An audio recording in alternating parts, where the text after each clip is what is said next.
Good evening. Welcome to the RSU5 Board of Directors meeting. It is Wednesday, March 16th, 2022, and we are here in the Freeport High School cafeteria. We have a few more board members that are hopefully joining us shortly, but we will get started in the meantime with the Pledge of Allegiance.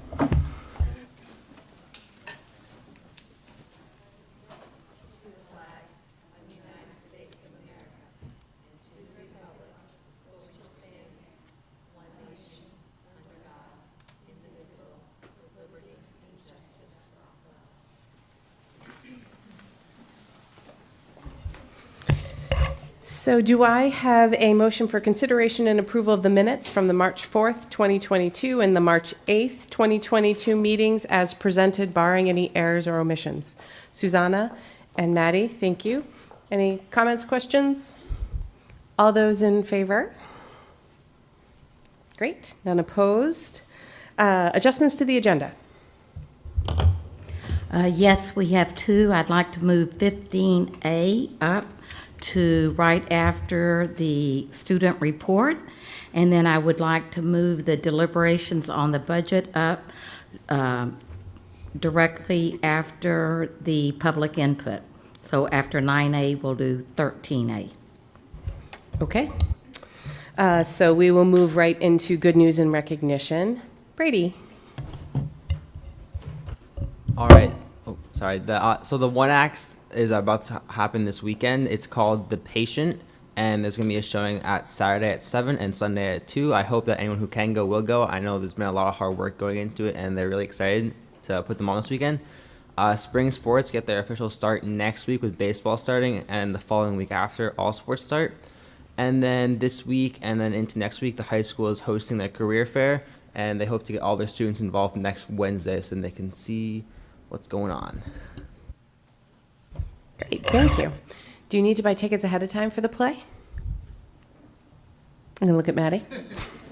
You don't need to, but you can. Okay, Yes. thank you. All right, so we are going to move 15A up to right now. I'm going to start with some thanks for this board's efforts for the Community Search Committee. We had nearly 20 people involved in our search team looking to find the replacement for Dr. Foley when she retires this summer. So I almost said big shoes to fill, but sorry. I'll be filing my discrimination suit. Certainly a legacy, a strong legacy being left behind. So everyone put in a lot of time, a lot of hours, several rounds of interviews, screening. We had a great response to the listing. We had, I think, 13 people apply for the position, and really, really strong candidate pool. So I wanted to thank all the people who've been involved in that process because it wasn't easy. It took a lot of work. But I am happy to say that the board has come to an agreement. And do we have a motion for consideration and approval for the election of Jeanne Skarapa as the superintendent of schools for a period of 3 years? Susanna and Colin, any comments, questions? None? Maura? I just wanted to say this is very exciting and echo your thanks to everyone for all of their hard work in this process. And I'm just very excited to have Jeanne as our next superintendent, although Becky will be greatly missed. Agreed. All right. All those in favor? None opposed. And Jeanne is with us this evening, so welcome, Jeanne. We are very excited to have you joining RSU5. So.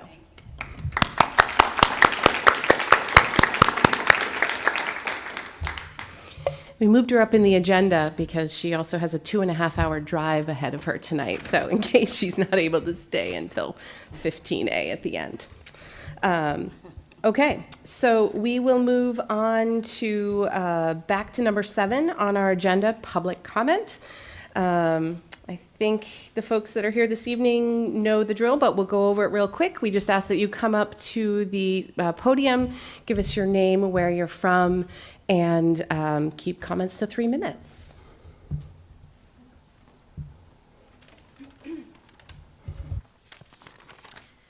Hi, nice to see you all again. My name's Jackie Priestley. I'm from Freeport. Although I couldn't make it last week, I listened to the entire Zoom meeting, and I knew I had to be here tonight again. A key observation I had was that once again, the issues that are brought to you by the public and the concerned parents from weeks prior are not addressed in the agenda. It's almost as if you choose the agenda solely on what you feel comfortable discussing.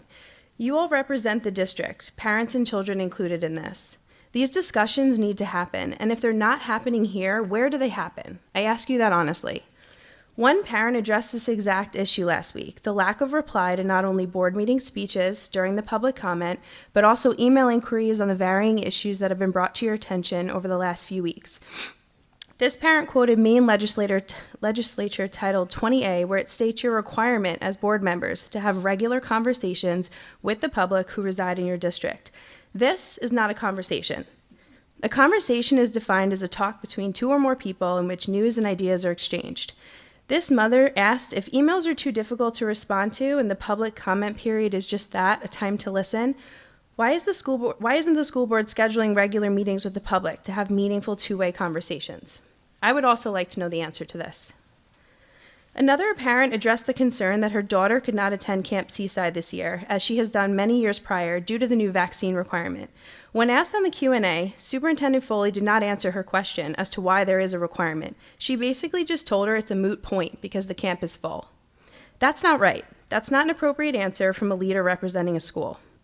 Superintendent Foley, in an email response to me about this mandate, said that she supported the decision of Peter Wagner and informed you, the board, of her decision. This, to me, seems like an issue that a school board would want to know about and have the opportunity to discuss together and then vote on. Why is this continually being swept under the rug? Why is no one at the board addressing this concern? Where is the data supporting this decision?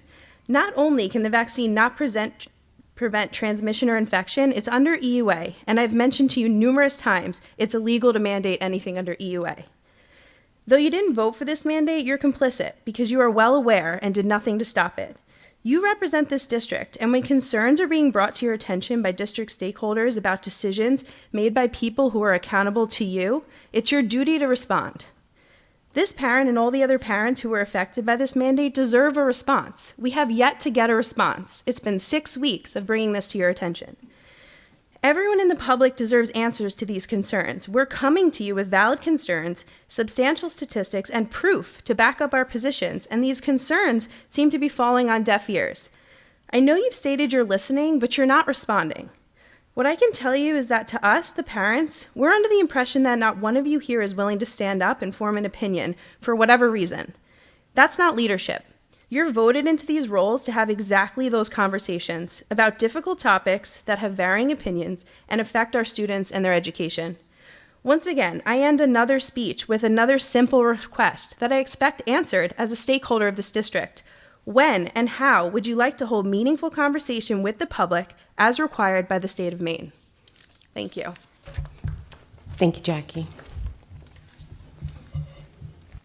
Hi, I'm Asia Derrick. I'm a resident of Freeport, and I am also a teacher at Moore Street School. I am the math interventionist there. I'm here because I'm really excited about the plan for the early intervention team that's been brought forth for our district. Prior to being our math interventionist, I was a special ed teacher in RSU5, and prior to that, I was an early intervention teacher. So I had the role, I was a special educator for children birth to 5. And on top of that, I also have a daughter who's currently in pre-K, who is one of the 9 students who came in with an IEP. And part of why she had an IEP is because I was an earlier intervention teacher. And so sort of all of the pieces that brought me to being a teacher, I think also probably as being a part of a parent, you can't they're all there. So I was obviously very observant of sort of my children meeting their developmental milestones, of their speech development, and my daughter was not reaching the milestones for speech. And so obviously I was concerned, and I reached out to CDS, and we had her evaluated, and she didn't actually qualify, but they were like, we hear your concerns. Let's revisit it again in 6 months. And if she hasn't made the progress, then we'll get started with speech services. And so we were fortunate that she started speech services at 2.5. And so she's been in speech, partially because of my advocacy, and I definitely was calling CDS, and I was like, hey, my name's Asia, and my daughter's on the wait list. I'd really like to have her getting started. And so my advocacy was a big part of her. And I think about the equity we're talking about of making sure all students are getting their needs met. Because I have the background, because I have the knowledge of how important this is. And so throughout the pandemic, my 3-year-old was receiving remote intervention for speech, mainly for articulation.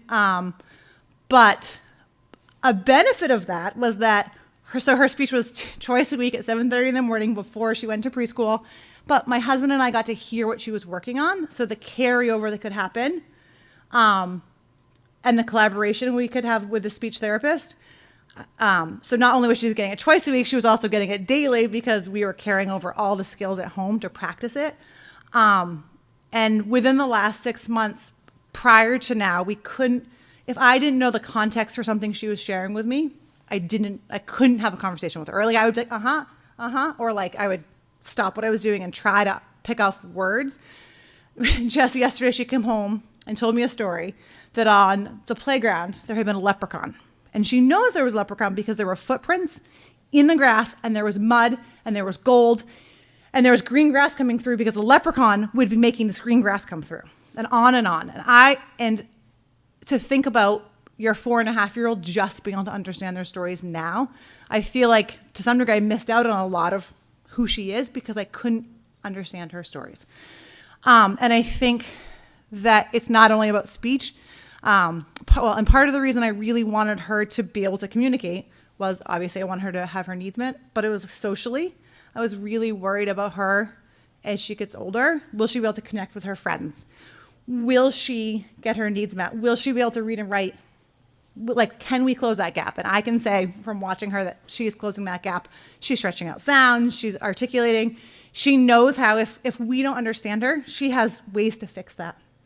So I'm passionate about speech, but I'm also passionate about the collaboration that can occur between the teacher, the regular ed teacher, the special ed regular ed teacher, the OT, the speech, because the more opportunities for these children to practice these skills, the more ready they are to learn, the more they ready are to form friendships, to problem solve. And so I'm just really excited that we're bringing this forward, and I couldn't not come talk to you about it. So that's it. Thank you. Thank you, Asia.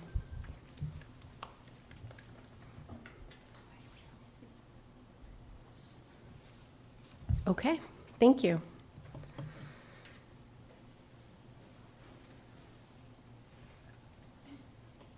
Sorry, I was just making sure I didn't jump over something that we moved. Okay, 8. So report from the superintendent, FY23 budget update.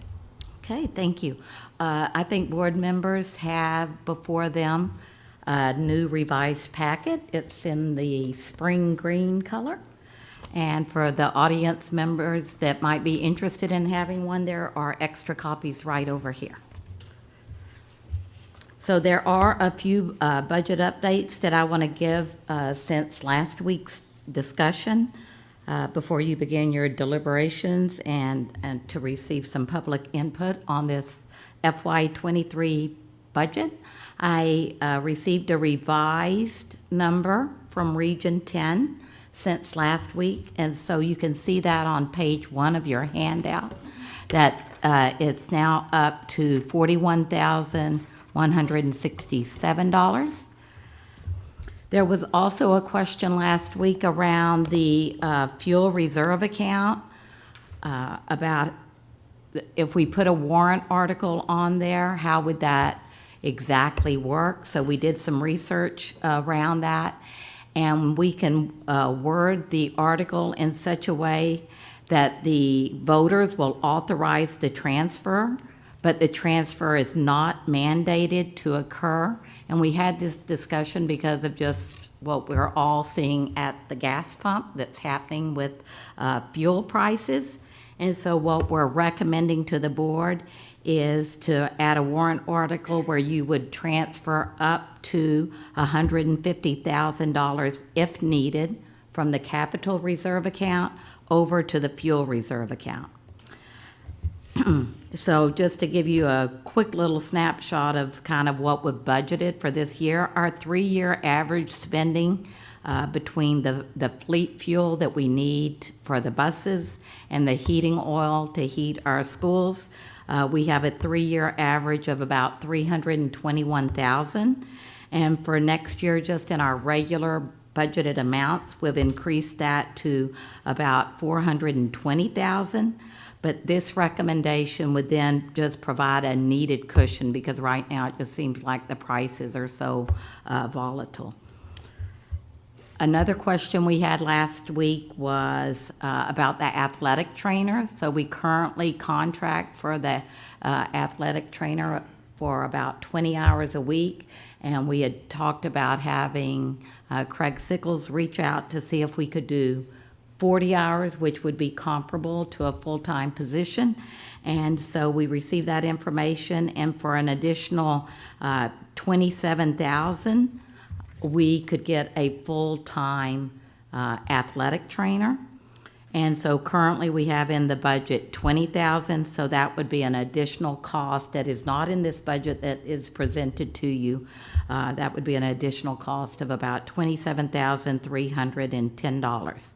That provides us with someone for 40 hours a week during the sporting season, and then between the sporting season, we're in that interim right now, they would be available to our athletes for about 30 hours a week.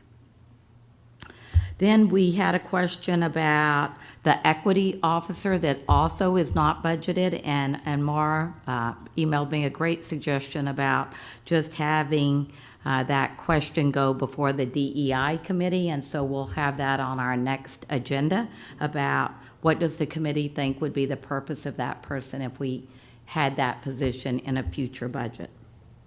There is a slight decrease to the budget from the last week just due to some staffing adjustments, and so our expenditure increase, as you can see on that first page, is now at 4.15%.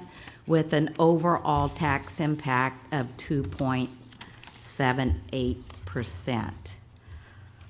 And now I think the last question was around our technology budget, and I think we have a update for that. And while Director of Technology, Gail Wolofsky, is coming to the podium, I'll pass out the revised sheets that I think will provide some clarity. She and Peggy worked hard on this in the past week.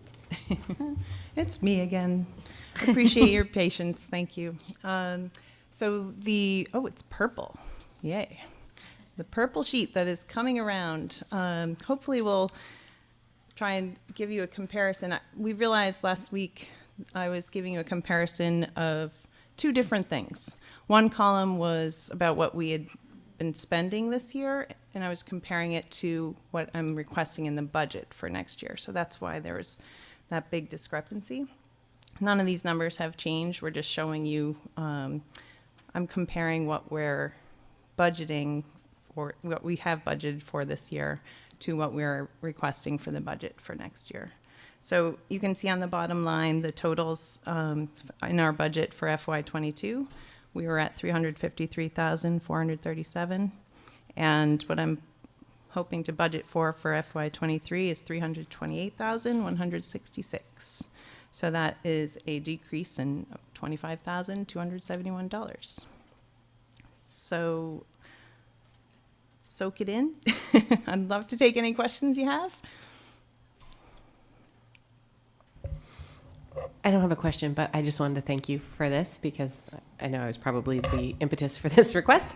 And this is very helpful for me to see budget to budget. Yes. So, yeah. Thank you. I'm kind of a rookie, so thanks for your patience. No, I appreciate the effort.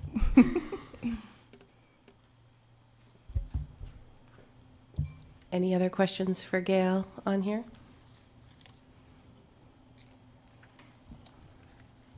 Thank you. Thank you. I think there's that saying, if you don't first succeed, or 3 times the charm. I think it applies to all of that.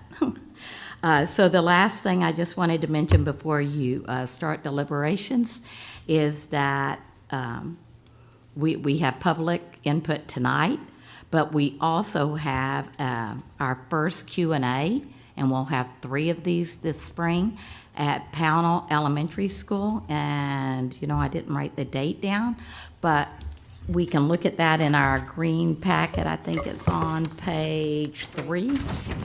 And so that will be at April 13th, and it's from 6 to 6:30. And the board is available to the public, as well as the director of finance will be there. I'll be there. The assistant superintendent will be there. And this is a wonderful, it's the first of 3 wonderful opportunities for an informal exchange between the public and the board. So I would encourage our public to come out, because this is a great time. We do this every year, and it's a great time to have more informal conversations between our community members, our parents, and board members. Okay. So before the board deliberates on the budget, we have the opportunity for public input on the budget. So if we had anyone who had a question or a comment around next year's budget before the board deliberates, now would be an opportunity to share those questions or thoughts.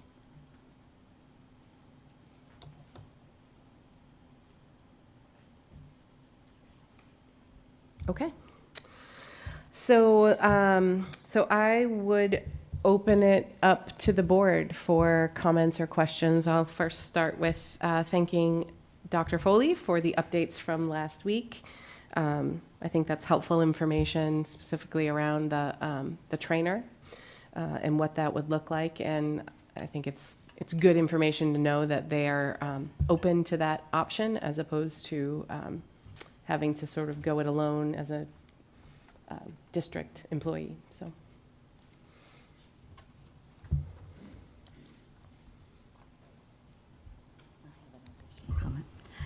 I think one of the pros of staying with a contracted service for that, if you choose to put that back in, or just keep it as is, but even in either circumstance, I think a couple of things that are good about it is that they, at times when needed, and Craig can expand if the board is wanting that information, they provide 2 people. When we have games, we might have a football game and a soccer game or something like that. So they do provide double coverage at times during the year. And then also at when available, and I think Craig said that this happens quite frequently at home varsity football games, that there is a doctor that attends those games. Colin. Yeah, just I'm not sure if Craig has input on this, but I remember last week we talked about how the individual that is currently being deployed just tendered their resignation, and I think that was one of the questions that emerged there, was just how what the capacity was going to be. So I think it's love the hearing that we are that they're open to providing full coverage. We're just curious if we have any, if they have any gut sense of where they're going to be coming next year. So I just had a conversation with Coastal Orthopedic today. They have three individuals that they will hire on a per diem basis. We will not have someone every day. They just can't make that happen. I also told Coastal Orthopedic, with all transparency, I wanted to let them know that for the safety and well-being of our students, I've dipped my toe in the water, and I have contacted Saco Bay Physical Therapy. They have over 100 clinics. I don't think they're all in Maine. They have a new one here in Freeport. I also stopped in and talked to Reform Physical Therapy. They're also new. Saco Bay indicated that they might have someone that they might have available every day of the week or every day, and they're just trying to make that happen. Reform also said the exact same thing. Their person was more interested in being a school employee, so I'm not sure how that's going to work out. Saco Bay was also interested in providing a presentation or a proposal for a full-time trainer next year as well. Susanna? Thank you, Craig. Quick question on clarification. When you say somebody not every day, are you meaning that the person who would be here is a different person each? I mean, you know, the three people they'd rotate, or is it that those 40 hours a week might be dispersed throughout the week oddly? Yep. So our current contract with Coastal has them attending every single home game, and when there's not a home game, they're on campus for 2 hours a day. With the three people rotating, that is not going to happen. There will be days where we have games in our practices, and we do not have an athletic trainer on site. So how would the additional hours, would those be spent at other games? Would they be spent? They wouldn't be spent. They just don't have the personnel to cover it. Okay, so if we wanted to double the hours, so if we wanted somebody 40 hours a week, you're saying that with them, that's not going to be possible? So I'm talking about this spring. Okay, all The right. full-time trainer would be for next year. Oh, so, all right. So they would have the rest of the spring and summer to hire somebody.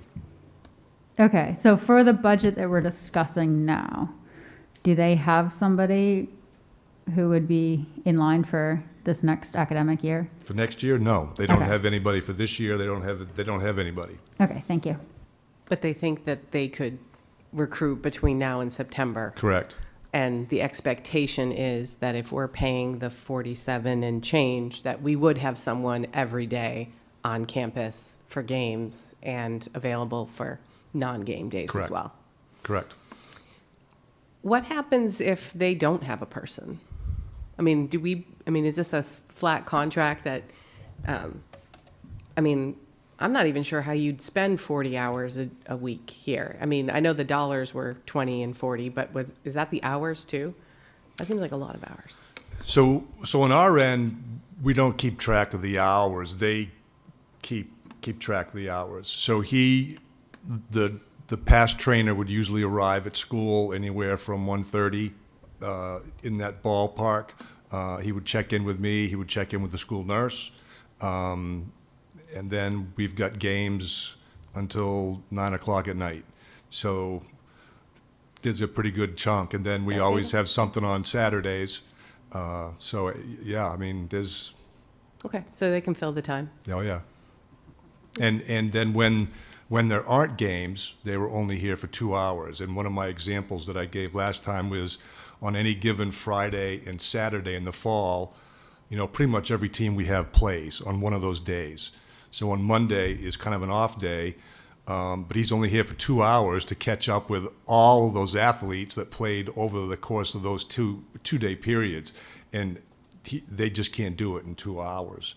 So that's where that increase of hours comes in, nor can they cover all of our practices. The first practice starts at 2:45, the last practice starts at 5:45. And in the winter, it's even worse. 2:45 is the first one, 7:15 is the last one. So for 2 hours a day, those can't be covered. Thank you. Maddie? My questions were similar. I'm supportive of this idea for the reasons that you articulated when you first came before us. But I would like some assurances that it would be the same person or two people, because we know that these trainers have relationships with the athletes and may know the injuries, be very familiar with the injuries, and I would be more comfortable knowing that that's what we were getting. And my hope is also that the way that we would pay for the service would be, it would be billed monthly or something, so that whether we're with Coastal or one of these other contractors, if they run into trouble fulfilling their obligation, we're not paying for it. Yeah, so I think, I'm not sure if anyone can guarantee if someone's going to be in a job for the entire year. But that's where maybe Saco Bay comes in, or maybe another, someone out there wants to put a proposal too. And I think when the time comes to look at proposals for next year, I think that'll be a piece of it. How confident are you that the personnel you have is going to remain? And again, I don't know how they answer that. One of the concerns I had with Saco Bay when I spoke with them yesterday is, they do have a new place here in town. It's not even a year old. Coastal Ortho also had a place here in town. It was up by the credit union, and they were in town for about a year and couldn't make it go, and they've left. So, I said with all transparency to Saco Bay, one of my concerns is, yep, you're in town now, but, a year from now, 2 years from now, will you still be here? And that's when he came back with, we have 100, clinics. We're established in high schools and colleges and universities, and, the amount of resources that they have, that's intriguing as well. But I don't know if that answered your question or not. I mean, we can't force people to stay, but, anything we can do to encourage consistency in the staffing, I think is beneficial. I think that's huge. As I said before, this position is really based on trust between the student who's injured or needs help with the trainer, trust between the trainer and coaches, and that doesn't just happen. So it's nice to have some consistency, and they understand that, and so don't we. Susanna? Yeah, I'm also for the, feel that needs to be a consistent person. And again, would want this included in the budget for the reasons that we've discussed in the past. Question I have, though, regarding if we looked at somebody like Reform or Saco Bay, knowing that they can put forth a proposal, what does that 47,000 that we're currently talking about, what does that get us with Saco Bay? Is there some kind of comparable? I mean, if we ended up with Saco Bay, are we going to be looking at major increases, decreases? We don't have a proposal from them. This is the only one that we have, so we would have to take that into consideration. Okay. Is it $2,000 more? Is it $5,000? That might be easier to find than $20,000. Right. And if it's less, then it's less. We save money. Yeah, and you mentioned that Reform was very specific about its interest in the in-house position. Yeah, the gentleman or lady, I don't know which, who they had spoken to was more interested in being hired as a school employee. So, whether that, whether they have someone for this spring or not, I don't know if that'll happen. Okay, thank you. Colin? Yeah, I think I'm going to break this down as far as I can understand it, and then everyone can correct me in various ways that I'm wrong. But my understanding is we're looking at three options currently. One is to not put anything in the budget, stick with the current arrangement with Coastal, or theoretically with someone else, but for 20 hours, with the question marks therein in terms of who they have on staff and are able to provide. Or we add 27,000 to the budget, which then creates the possibility for us to contract with Coastal Orthopedic for 40 hours, again with the question of who and whether that would be one person or two people, or how consistent that would be, again with the possibility that Saco might be in the mix as well if we changed our mind. The third option would be to go with what is in the third priority tier currently, which is the 87,000, where we would be taking on as a RSU the responsibility of finding that individual and hiring them, as opposed to option 2 or 1, where that it's on or Coastal Orthopedic. Is that a fair representation of what we're looking at? Cool. No correction needed. Nice work, Colin. Maura. So I have a question. Thank you, Craig. I have a question about the $87,000. So I know that we were all thinking the difference between the 87 and what we're currently paying, the 20,000, is a lot of money. But having this person as a staff member, I feel like is the best option that would provide the most consistency.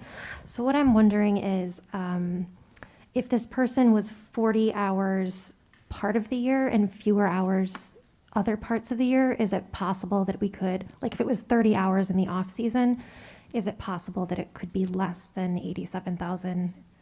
Or would we just stick with that number because it's so uncertain in the budget? We don't know, do you know what I'm trying to say? I think I understand your question. I think the other option, which is probably worth exploring, would be to not, because we don't currently have this position, so they're not in the bargaining unit.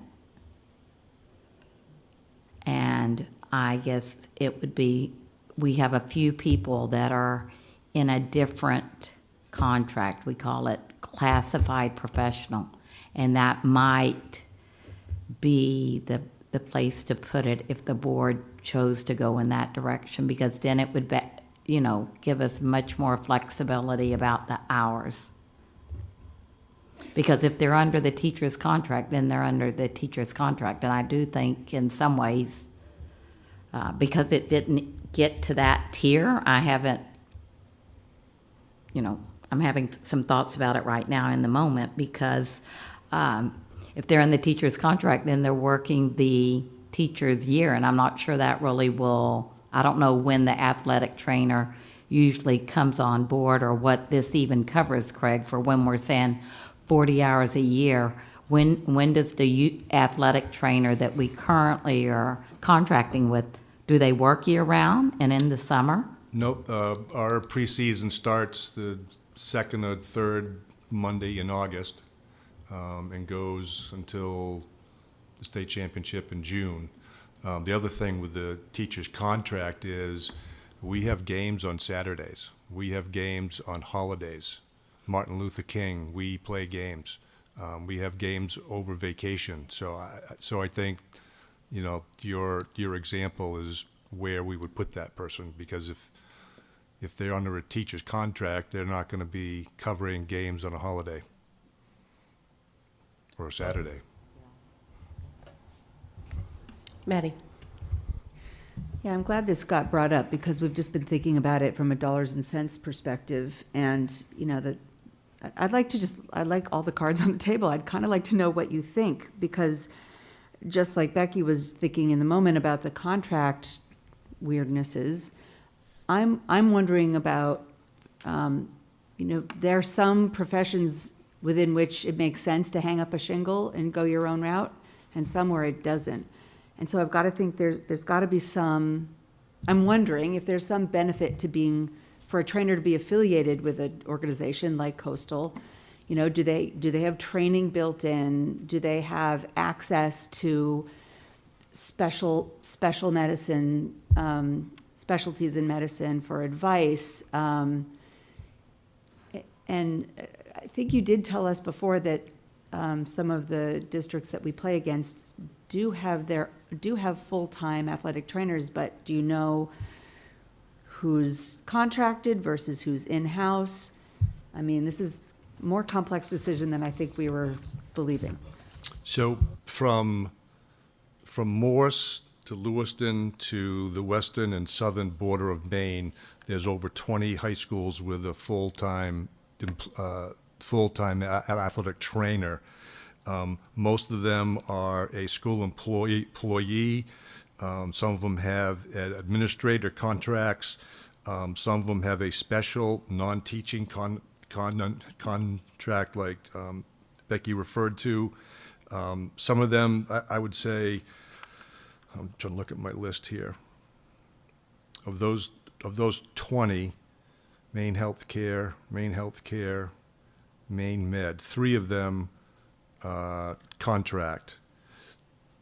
I think that the intriguing thing with being a school employee is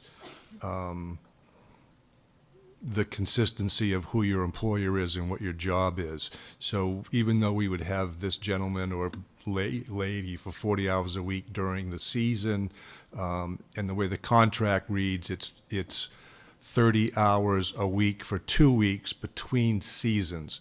But what we would do is we would take those 60 total hours and spread them out over the 4 weeks between the winter and the spring. So they wouldn't be here for that length of time for any given week.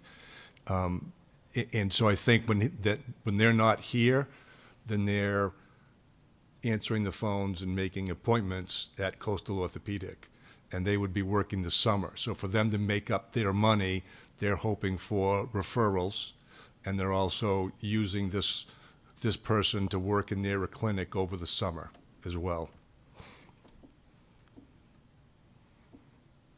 What's your preference? I think we would have more flexibility and greater use if it was a school employee. He or she would be able to do during that time between seasons. He would be able to help us out in a lot of various ways with the school nurse or myself. Work with the kids more.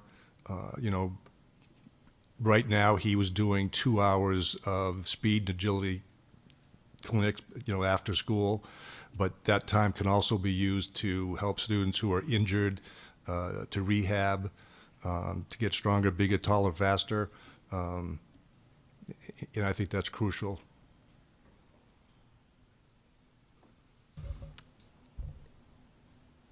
Brady. I was just gonna say, I think it's important to have like the trainer available in those weeks between seasons, because I think injury prevention and like these speed and agility things are very important for athletes, because a lot of the time when the season starts, you just like get right into it. So having like the trainer available for those sessions after school, which I've done all 4 years in high school, are really good for like injury prevention leading into seasons. Colin.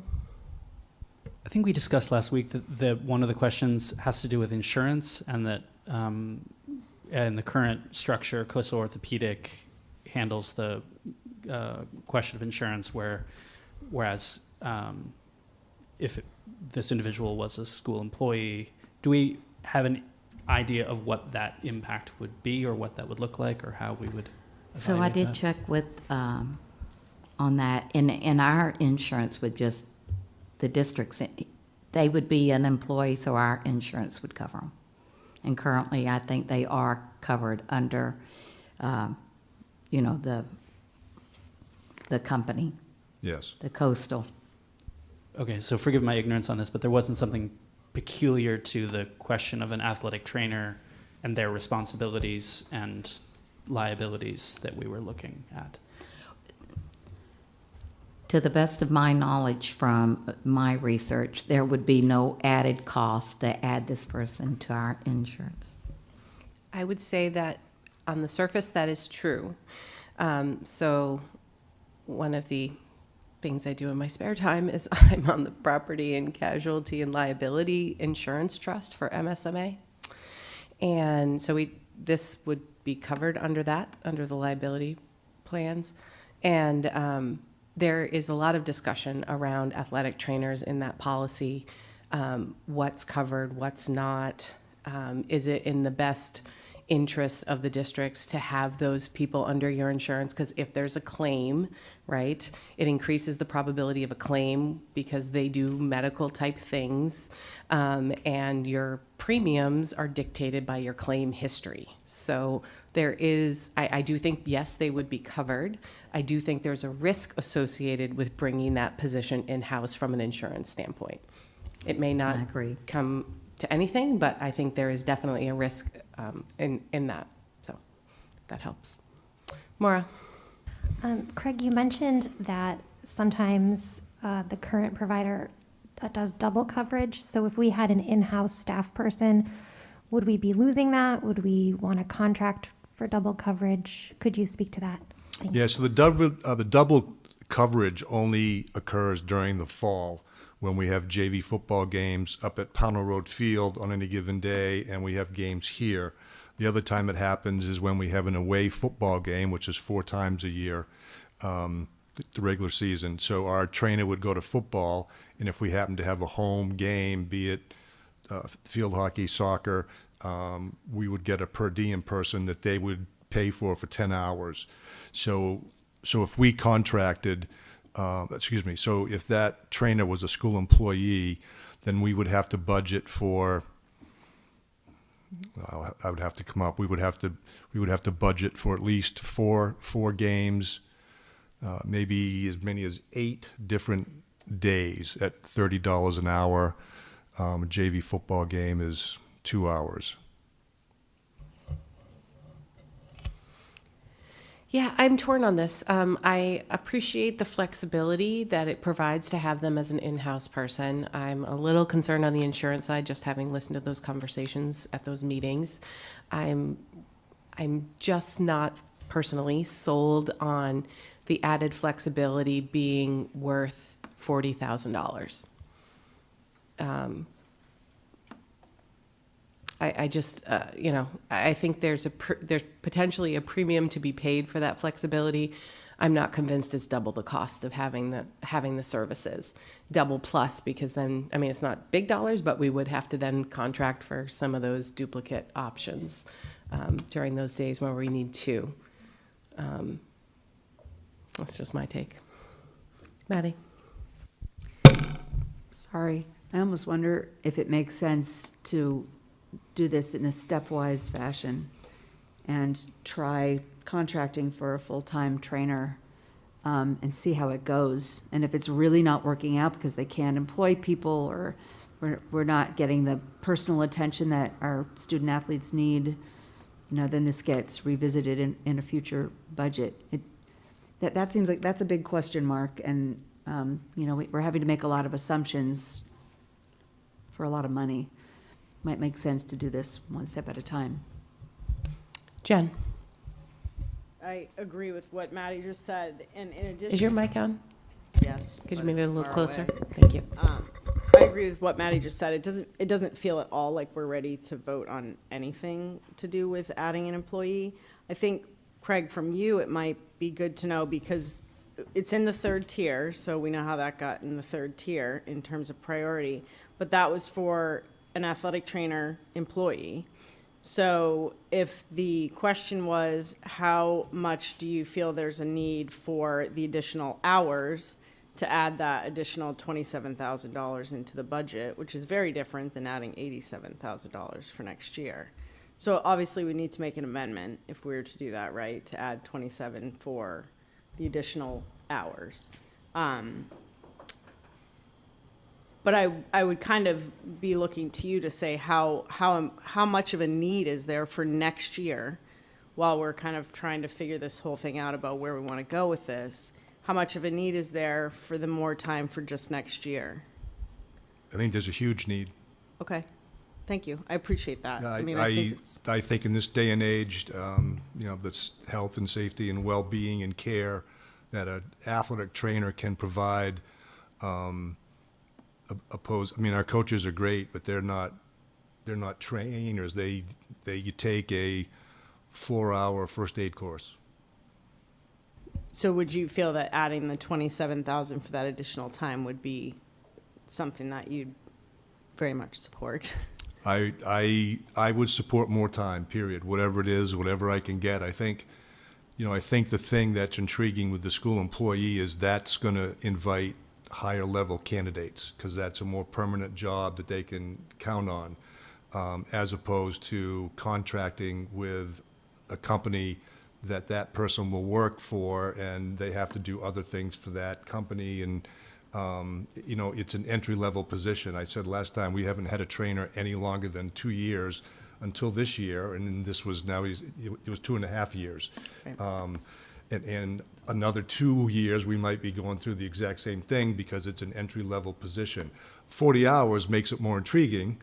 As a matter of fact, the gentleman who left us is actually an employee of Saco Bay in Gorham, but he's full-time, and he's assigned to the men's lacrosse team.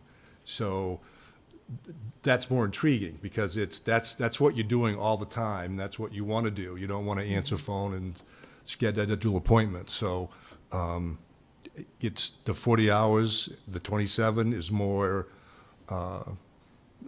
someone's more apt to apply to that because it's more of what they want to do. I think the school employee is the next level up because now that also now gives them some confidence and that this is where they'll be. Thank you. Yeah, I like Maddie's idea of kind of doing this in phases. So if we can increase the hours, right? Because there's clearly a need for that, and if we have an avenue to do that now, let's consider that.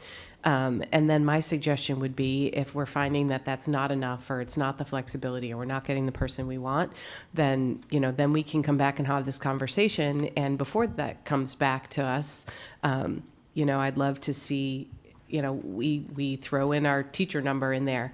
Let's scan the market. Let's see what these people make. Let's find out what the actual cost is to the district if we were to bring them in, particularly if they're not going to be coming in under the teacher's contract. That provides a little more flexibility around that. So, that would be my suggestion is, if this is something we want to bring in-house, let's have a job description. Let's have a market look at what this actually costs. And then we can make an informed decision. So I do have some figures here. In 2017, York High School was attempting to do the same thing that I'm doing now. And in a survey, York High School paid $45,000 plus benefits. Falmouth paid $57,000 plus benefits. Yarmouth paid $53,500 plus benefits. Waynfleet 45 plus 45. It was 45 and change. He didn't know what it was, but it was 45 something plus benefits. And MYA is 45 plus benefits. The NYA and Waynfleet are 21, 22 figures. The York, Falmouth, and Yarmouth were 2017 figures. So that was 5 years ago. So you tack on more. But I think that's helpful information, right? None of those add up to 87, even with benefits, even the most expensive benefits. So.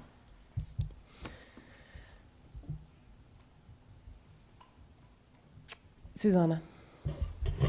I think I'm in favor of, at the moment, investigating.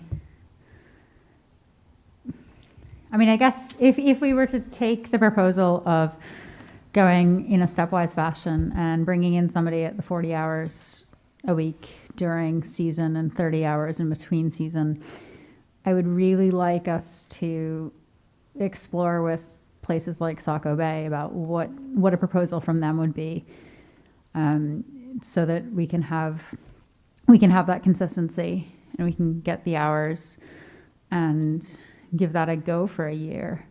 And knowing, that we're talking about these people being at the entry-level positions and they may not stay at this place for very long, at the same time, we can play that as well and say we're going to bring somebody on for a year. And if that first year is going well and we want to bring this person in-house, then we can put the ad out there. We don't need to wait for them to, move on at all. So I think I would be interested in doing it for a year and having this conversation next spring or next winter when we're starting the budget for the following year about bringing them in-house with what that would entail insurance-wise and having done those investigations. But I would like to know, I'm happy to put out that 47,000 right now, but I would like to have some discussions with Saco Bay and some other organizations to see what we can do about that consistency. Just because I think that is, the things that you just mentioned, but also that equity aspect, and care is certainly superior when there is that trust and that personal connection as well. So when you're contracting for these types of services, it does have to be kind of a local group that you're contracting with, because part of what they are hoping for, is referrals.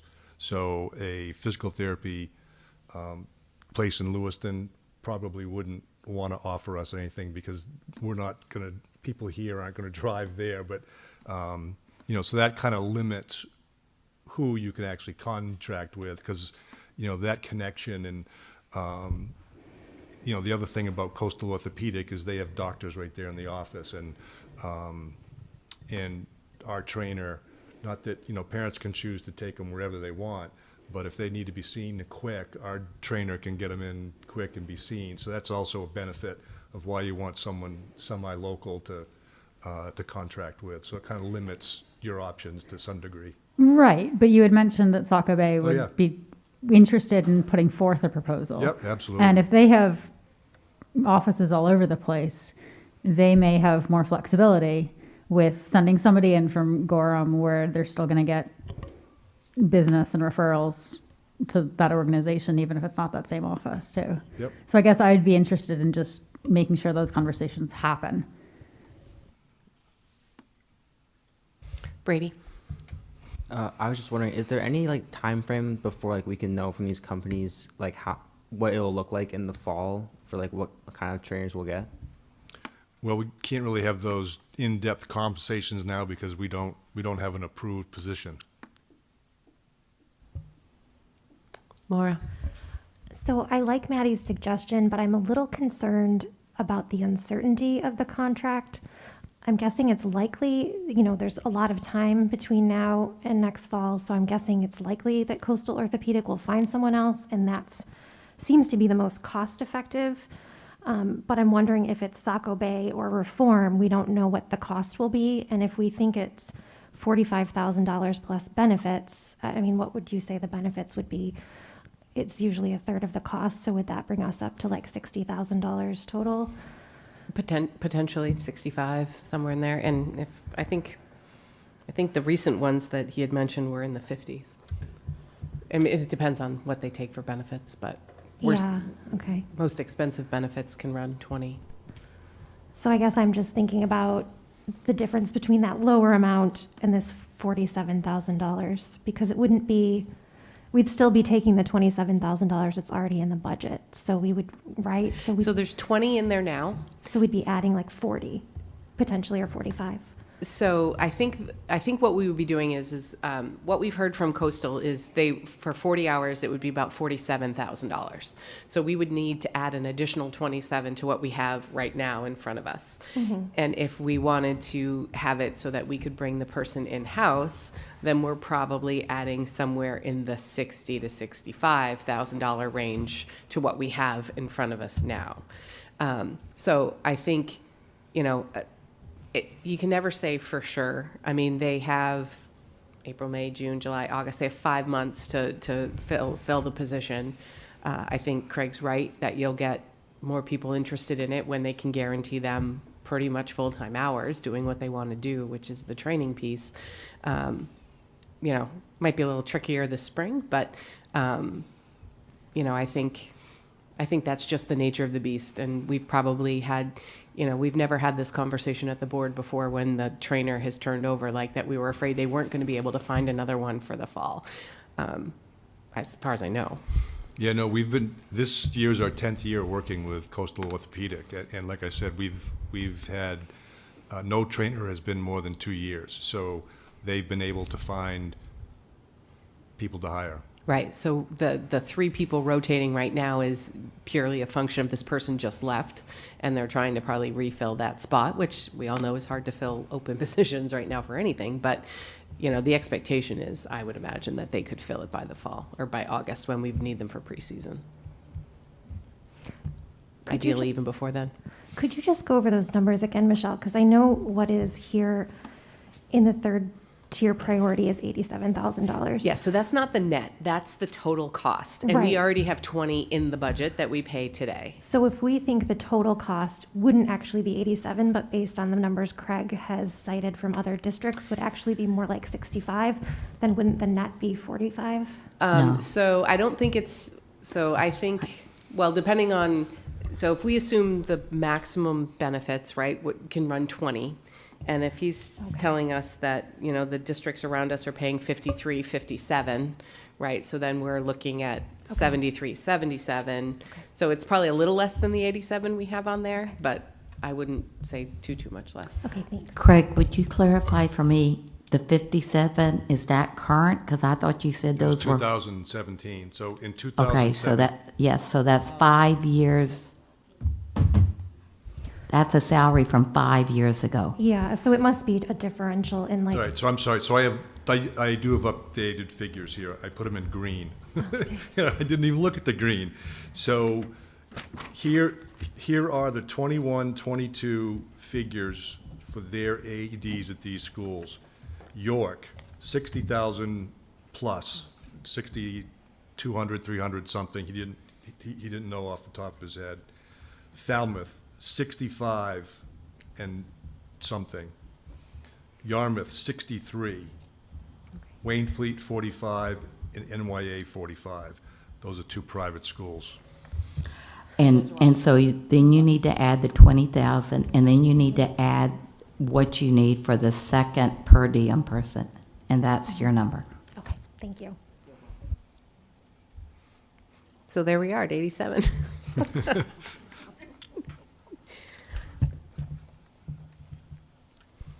Colin.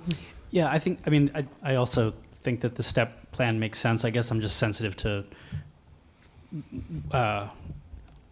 Craig being in this position next year, where I can't necessarily imagine another year passing where we won't have a number of classroom teacher or ed tech recommendations that would also be on the table. And I guess I don't know, I'm just sort of sensitive to us tabling it and then in another year of evaluations of needs of it potentially falling back into the third priority position. I mean, obviously we can't engineer the future at all, but I guess I'm just curious about how much we're, just how we might take that in consideration.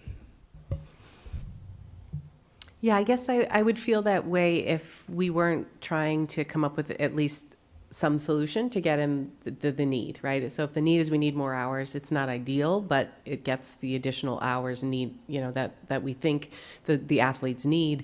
And then we can revisit, like, is it solving the problem? Is it good enough? Or do we need to do something different? And the other benefit of doing that way is it steps in any potential increase over time as opposed to a larger hit in one year. Okay, so just for reference, how this works. So this is just the deliberation piece. So next week is when we vote on the budget. We try to have the discussions around these types of things this week so that the package that comes out next week, I mean, we can change it if we want. We can do amendments and change it if we want. But if sort of the majority of the board is feeling like this is something they'd like to see included, then we can have the package for next week updated to include that. So similar to what Becky had done with the other changes that she's come across throughout this process, we could adjust this if folks are feeling like, yeah, we want to include that 27 and whatever the number was, 327, 310, then we can sort of instruct Becky to do that. We don't have to do an official vote for that today. It's not an amendment. It would just adjust the recommended budget that we do then vote on next week. Maddie. Sorry, I have another question for Craig. I'm just thinking about the contract with Coastal. Sounds like it's precarious, and so you're looking at other options. If I would hate for us to pass something where we take this stepwise measure, and then you go to someone else, and it turns out that the price to contract with someone else is way higher. Do you have are the contract prices comparable to one another? I don't know. I've never contracted with anybody else. But the thing that we could do, if by some means everything falls through with Coastal and we come up with another proposal that's $10,000 more, then we can just say, well, we've only got 47, so give us what hours you can give us for 47. And we would take the time during the season would be more important than the time between the seasons. Thanks. Zun. I'm new to this process and sports, and I do not mix, and I never attended a single game when I was in high school, so in Seattle. So please take that into consideration. So I don't really know what is needed here, but we know the hours and we know the work. How about instead of approving money and then ask people, can you do this? Why don't we specify what we need? Send it out to Coastal Orthopedics and Saco Bay and see how much would you like? That's what we've done with Coastal. Okay, but so how much do they want?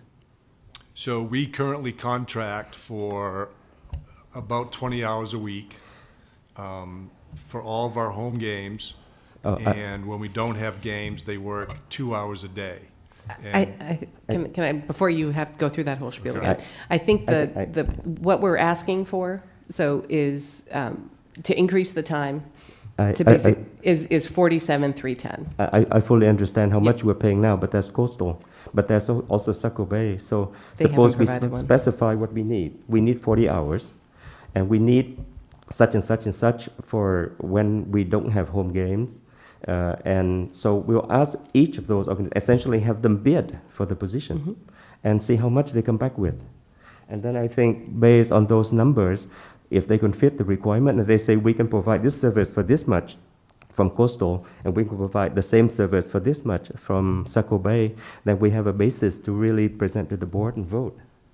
I agree, and I think that's in process. I just don't know, we are adopting the budget next week, so I think we have to put a placeholder in here. If we want increased services, we have to put a placeholder in there. Okay. We know that we have one of them that has said they can do it for a specific amount, right? Yes. So if the other ones come back way high, then it kind of seems like we stick with Coastal. If the other ones come in lower, then we dig in deeper to decide, is there a difference in service? But I think we need to put a number in the budget. If we,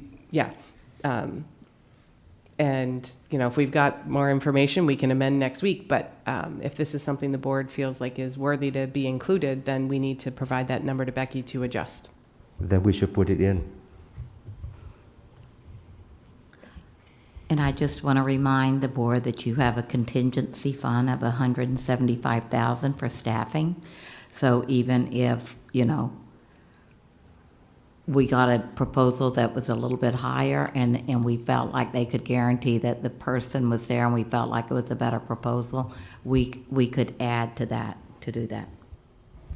Right. We just don't want to rely too much on that before we even get into the budget year, right? So if we have a number that we feel we can do it for this at the very minimum, then we can add that. Jill. Yeah, I came in tonight comfortable that this was in the third priority for a position. Talking about adding some extra hours, I'm not opposed to that, but I'd like to see, if we add hours, I'd like to see next year when we're doing the budget process, how that looks with the fall season, having those extra hours, because there is that extra overlap with football, and have the discussion again and whether this is appropriate as a full-time position. I'm not ready to make that decision tonight. I'm going to ask you to clarify. So I heard you say that you thought I'm you were not ready to add a full-time position as part of our staff. Oh, okay. As an employee. Gotcha. But I am open to the talk of adding the additional hours because it sounds like we need that coverage. A couple comments that why I lean that way. I like the idea of having multiple trainers from the same facility if we need double coverage. It sounds like Coastal has orthopedic physicians that these people work closely with, and I always want to be mindful that athletic training is a profession, but they're not physicians. I think they play a valuable role. And in that said, it makes me a little uncomfortable thinking of them as a school employee. I'd rather them work for an organization where they are working with other trainers, physicians, and having that piece. So I'd really need more information before I'd want to add a position to our district staff. Yeah, that's a good point, Jill, that we, I think, mentioned last week, but haven't talked about tonight is like, what's the supervision of this person, right? Who has the technical ability to oversee this person? I'm much more comfortable with them being overseen by professionals at whether it's Coastal or Saco Bay or, I do like the connection with the doctors. I do kind of like that option, but okay. So am I getting the general consensus that we'd like to have the budget for next week be adjusted for that 27,310? Oh, Zune, did you have another question? No, I was concerned about the accountability, which is exactly what you've just addressed. So no additional comment from me. Okay. So we don't have to do an official vote on that. We'll take that up as part, but you good with your direction on that? Before we present the final budget next week, we'll add $27,310. Okay. And I guess it will automatically get moved up to the second tier because the third tier isn't in the budget. It just got promoted to the second tier. Thank you all. Okay. Any other items, areas? I know the team did a really good job last week going over the early intervention team and the needs and the desired outcomes from that team. I think we heard some public comment about some excitement around that potential in the schools. So,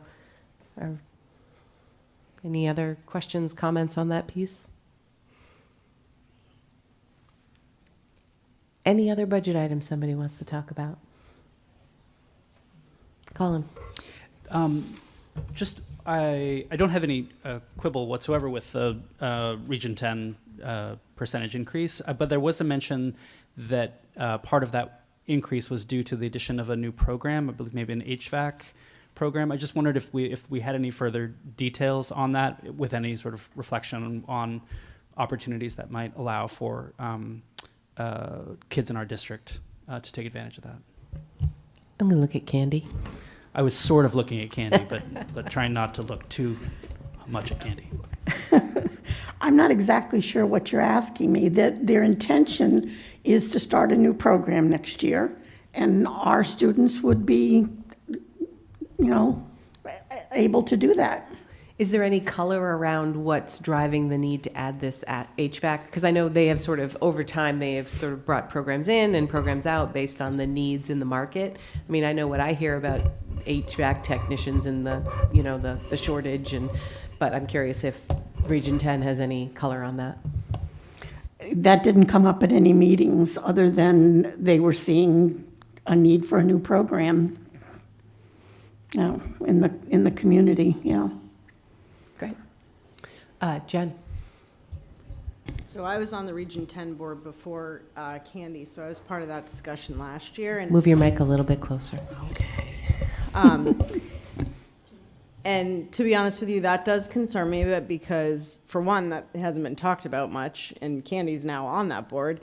And second of all, when it was talked about when I was on that board last year, it was in its infancy. And so, as we know, last year when we talked about the budget with Region 10, it's a difficult situation because we don't have a lot of input, I guess, on that. But I don't know, Becky, if you have heard anything else about that program, because in my opinion, it did not seem at all that it was on, in any way, shape, or form, a ready-to-go kind of situation. So there has been some discussion, and they tried, Jen probably, I think you might have been on the board, when they were trying to do like an engineering class, and they were not able to successfully implement that. And so I think this is a trade that they feel like the community is saying, or the state is saying, there's a need for this. And so there has been some discussion when we meet every couple of months about, I think the focus is going back to trying to add programs that would set kids up for success, from being trained there to going directly to, to work. Right, I would agree with that 100%, that the Yeah. conversation was that it's a much-needed program, the community's asking for it. I'm not sure, it didn't seem like it had been developed to the point where it was going to start. Yeah. Is what. is Well, just- I haven't seen like a detail like syllabus or anything. Right. Yeah, but, and I do think that number includes whatever modification they need to the classroom to run that. Jen, do you have Jen to the additional rescue. information? I do. Hi, everybody. So I just received an email last week, March 10th, from John Stivers, where it is actually an outline of the HVAC standards for the class. It's actually, I will say, more robust than some of the standards that we have for some of the other classes. I also had not heard details about this until last week. So it looks like they are in the process of developing the class, recruiting, and enrolling for it.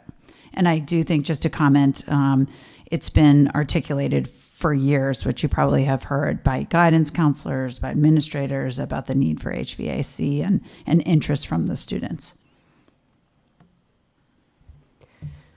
So I'm a little hesitant to ask the question, but have they filled their finance director position?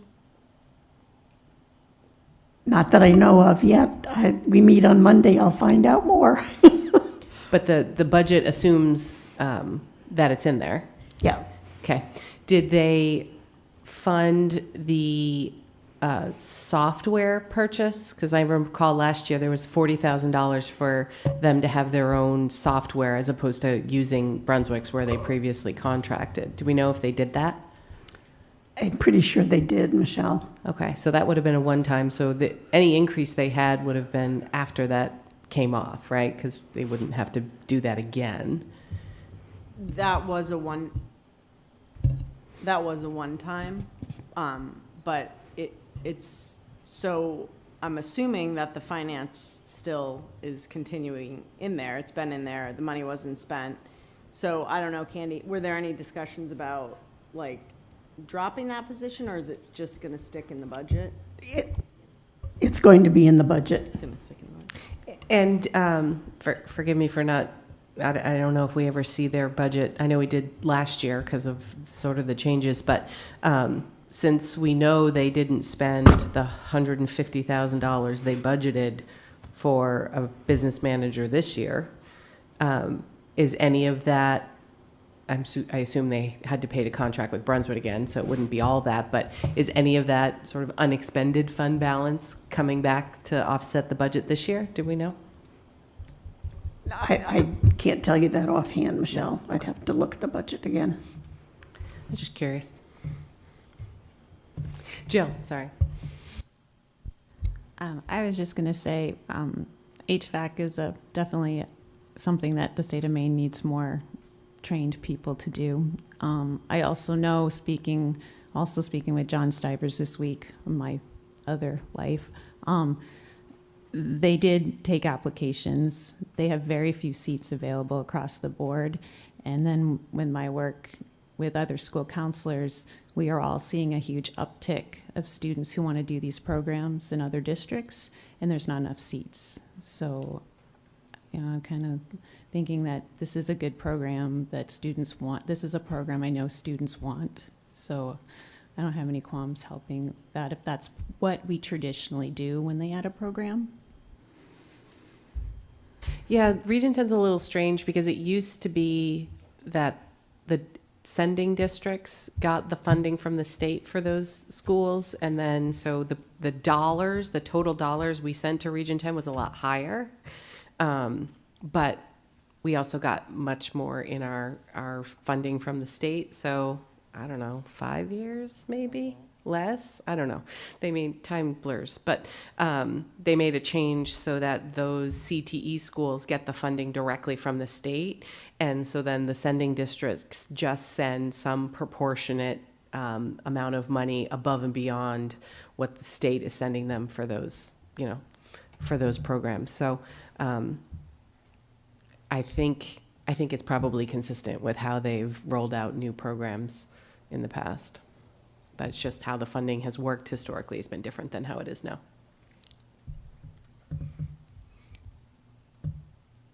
Other comments, questions? Everybody's happy with the budget? As happy as you can be with the budget, right? Okay. All right, so Dr. Foley will have a revised packet for us next week. That is what we will vote on. And so that will become officially the board adopted budget for the year.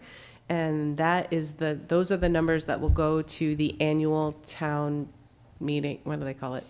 Annual budget meeting in May. And then we'll go article by article, up and down. And then what comes out of that meeting will go to the referendum vote in June. So we're back to our more traditional budget process. Okay. So then, I don't know where we are on. Okay, we're back to the calendar. I should have known that. Cynthia was racing for the podium. Okay, 10A, update on the 22-23 calendar. Hi, good evening. I just have a brief update for you this evening. Since we last discussed the calendar, the leadership teams in all of the buildings met to discuss the possible addition of those 2 early release days. That was something we had discussed here. And as a reminder, we adopted the calendar that was proposed without those 2 extra early release days. So what we found from the leadership teams was mixed results, actually. It was really about that balance of professional development time and instructional time. And so there was, it depended on the school, and sometimes the school was feeling one way or the other, and in other schools it was sort of a mixed result. So as a result, at our recent administrative team meeting, we've set a time to meet together in early June, to really examine more closely the professional development that we want for next year and what we want to accomplish, and looking at what we currently have adopted in our calendar and any of the possible staff meeting time that we may or may not be able to use, because it's not a lot of extra time. Sometimes that's not efficient to break that up that way, and look at the best approach for achieving those needs. So our goal will be for in June to develop a year-long professional development plan, and then consider. And we'll meet with the CEA for discussion at that point. And then if we determine from there that it's feasible to come back to the board to ask for 1 or 2 more early release days, we'll bring it back for discussion for a possible vote to adjust the calendar. So for now, we're going to hold off on doing any parent surveys until we have a better view of what we're looking to do. Okay, so the budget, pass the budget on the calendar. So the calendar we approved had the same 2 early release days we have this year. Correct. But we did not add the 2 additional days. So Yes. 2 in there, but that's it for now. That's correct. Okay. Any questions, Susanna? Thank you, Cynthia. You're welcome. And I really appreciate going back to the leadership teams and having those discussions. And so grateful for that. I have a really stupid question, because that's usually the kind of questions that I have. And I realize there are complications with transportation, et cetera, but does each school does it need to be a district-wide decision about the professional development, or can there be some school-by-school discussion? I mean, in the sense when you're saying certain schools felt that balance between professional development and teaching time, does that need to be a district-wide decision? So it would depend on what the professional development needs are. Many of our professional development days are days that we do full district-wide professional development. Some of the early release time might be for district-wide. It might be just social studies, and then deciding what you do with everybody else and how to best efficiently do that. Those are like some of the things we're going to discuss. So I don't have a exact answer for you, but sometimes we've had early release days where it's building based, And those are very valuable, and each building may be doing something different that day. So it really is going to depend on what our long-range plan, how it develops in June.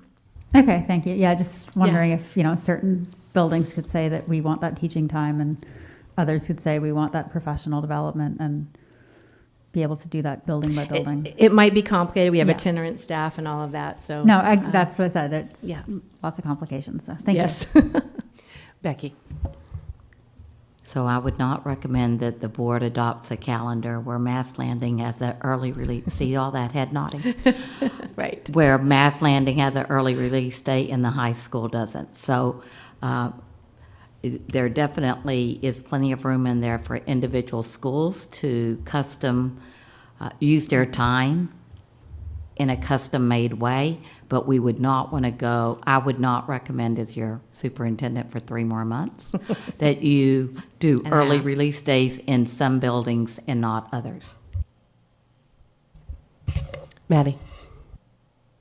I was going to say something similar. I think professional development is highly prized by the staff, and I think we need to distribute that equitably.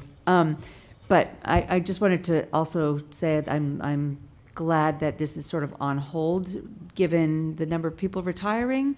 It makes sense to sort of pump the brakes on this and let new people come in and meet one another and form a comprehensive plan for the district with new people in place. Thank you. Any other comments, questions for Cynthia? I appreciate the effort. You're I know it was a welcome. lot to go back and ask again, so. Yeah. Thank you.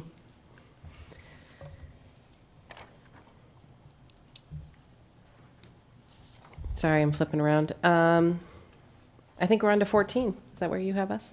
New business? Yeah, I have you on 14, which is the approval of the stipends. Okay. So these are 2 that have been talked about, and the principals are here if you want to ask questions of them.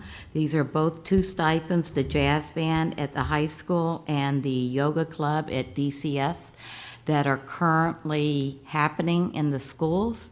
And they're just basically volunteering. And so both of these have gone through the stipend committee, and the amounts have been decided, and now it just needs board approval. Okay, so this is sort of a 2-piece thing, right? So we have to approve the stipends and we have to fund the stipends. So this is approving the stipends, and they are already included in the budget. Thank you. Yes. All right, so do I have a motion for consideration and approval of the following stipend positions pending budget approval: the FHS Jazz Band and the DCS Yoga Club? Beth and Maddie, thank you. Any questions or comments on these? Jen?